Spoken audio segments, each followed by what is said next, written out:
Les grands titres de l'actualité de ce mercredi 12 janvier. José Sucy, bon matin. Bon matin, M. Montmagny. José, d'abord, hier, et par ce temps extrêmement froid, les pompiers ont dû sortir pour éteindre un début d'incendie. Je dis bien un début parce que, grâce à leur rapidité d'intervention, on a limité les dégâts. Là. Absolument. C'est arrivé hier vers 16h30, Michel, sur la rue Saint-Ignace à Montmagny. La centrale d'urgence qui a reçu un appel concernant le début d'incendie. Il semblerait-il que les pompiers ont agi rapidement parce qu'ils ont réussi à limiter fortement les dégâts. C'est en lien avec une prise de courant, avec un système de chauffage. Là. Le feu était pris dans les murs, mais on a sécurisé la zone rapidement. On a éteint ce qui devait être éteint. Félicitations à nos pompiers qui sont, comment je dis, très rapides, hein? Je veux dire, on a un bon corps de pompiers ici, je tiens à le souligner. Et pareil pour les pompiers limitrophes, là, des casernes, exemple, Berthier-sur-Mer, Saint-François et compagnie, j'en passe. Souvent, c'est des gens qui sont à temps partiel, qui ont un genre de padget ou un téléphone d'urgence, qui fait en sorte que lorsqu'il y a un feu, ben, ils se dépêchent pour s'équiper, pour se rendre, pour éteindre le plus rapidement possible le feu en question. Donc, je lève mon chapeau ce matin à tous nos pompiers qui méritent cet hommage, sincèrement, parce que c'est nos anges gardiens. Hein. On a parlé longtemps que nos anges gardiens, c'était les gens de la santé, mais les pompiers également. Je peux dire une chose, que c'est un service essentiel, et on en a un bon dans le secteur à Montmagny et ailleurs, là, dans les villages limitrophes à Montmagny. Oui, et ils ont eu à intervenir la semaine dernière dans un incendie là, qui a eu lieu sur le boulevard Taché, là, sur une montée là, du boulevard Taché. Et, ça n'a pas été facile. Pardon? Ça n'avait pas été facile pour nos pompiers. Là. Ça a duré 8 heures, cette intervention-là. Oui, puis c'est toujours, hier, c'était extrêmement froid. Et cette journée-là, de cet incendie-là, c'était extrêmement froid. Faut penser au travail qu'ils font. C'est tellement important. Fait que Absolument. je lève mon chapeau au service incendie là, de Montmagny, mais aussi de toutes les régions qui nous entourent. José, hier, on a parlé d'une contribution financière. Ça fait jaser beaucoup. Ce matin, sur les réseaux nationaux, là, on ne parle que de ça, cette contribution financière pour les non-vaccinés que M. Legault a annoncé hier. Je ne sais pas s'il a annoncé ça pour inciter les non-vaccinés à se faire vacciner ou à y aller, mais il a dit que ce serait un montant significatif, là, il parlait de, ce ne serait pas 50 et 100 que ce sera, ou ce serait un montant plus significatif.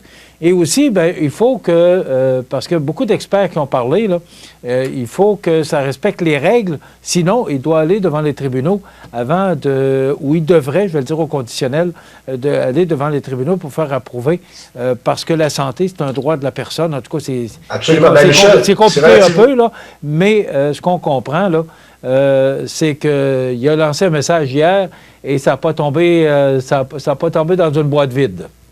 Ça n'a pas tombé dans l'oreille d'un aveugle, comme dirait Jean Perron. Pardon, excuse-moi. J'ai dit, ça n'a pas tombé dans l'oreille d'un aveugle, comme dirait Jean Perron. Ceci dit, regarde, si Jean peut montrer l'image à l'écran, là, je vais vous lire la loi canadienne sur la santé, un extrait. Les régimes provinciaux et territoriaux doivent fournir à toutes les personnes assurées un accès raisonnable aux services hospitaliers et médicaux, médicalement nécessaires, sans frais ni autres mesures restrictives. Ça veut dire que ce qu'a avancé le premier ministre Legault va à l'encontre de la loi sur la santé du Canada, la loi canadienne sur la santé. Je ne sais pas comment ils vont faire pour appliquer ça, mais une chose est certaine, ça ne passe pas comme une lettre à la poste. José, ce qu'on disait sur les réseaux nationaux ce matin, je le dis au conditionnel, là, il y aurait 50 des gens hospitalisés qui seraient des gens non vaccinés et ça coûterait tout près d'1 million de dollars par jour. C'est probablement cette situation qui est venue à l'oreille de M. Legault et c'est pour ça qu'il a dit que les non-vaccinés devront payer leur quote-part. Alors, mais ça n'a pas...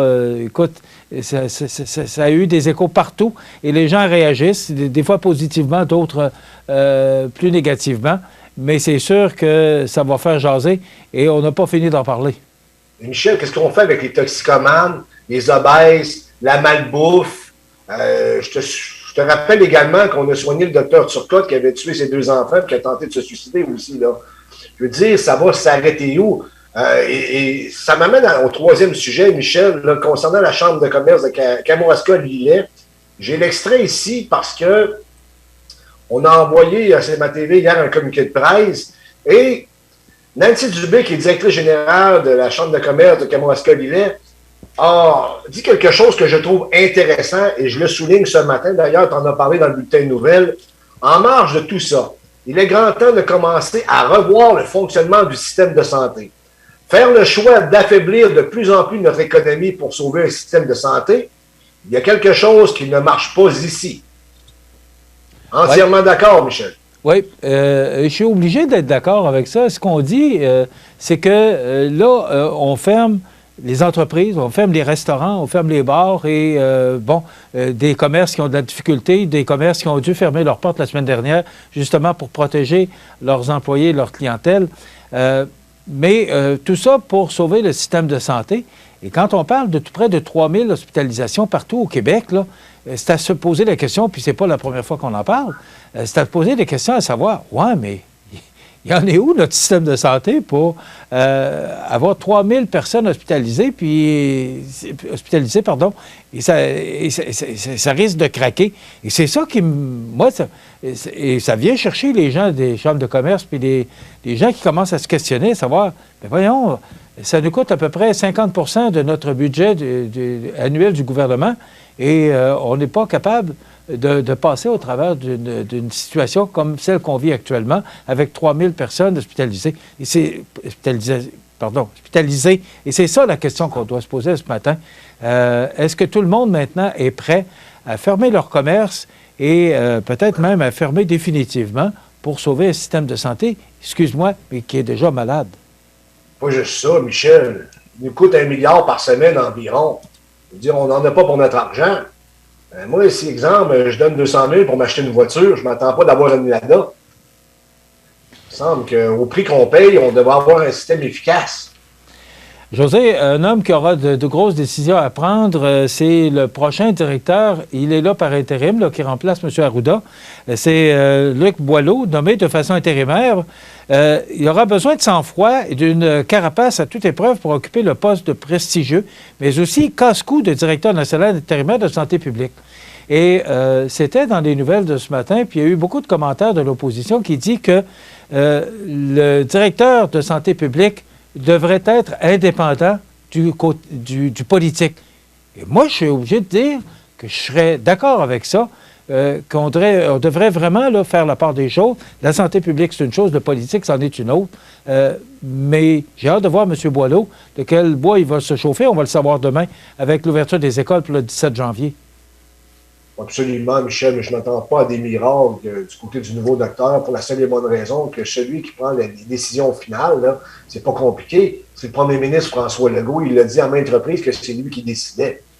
Je veux dire, hier, on a éjecté le docteur Arruda. Je veux dire, c'est une stratégie de communication. C'est une forme d'opération diversion.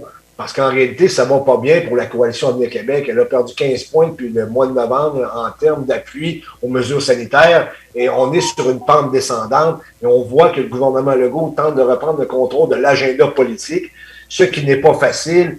Et le geste qui a été posé envers le docteur Arruda est tout simplement un geste pour reprendre le contrôle, finalement. Je ne sais pas si ça va arriver parce que de plus en plus sur les réseaux sociaux, on est critique envers le gouvernement Legault. Et même partout sur la planète, notamment chez nos voisins du Sud, dans le New York Post, on critique fortement la gestion de la pandémie par le premier ministre actuel.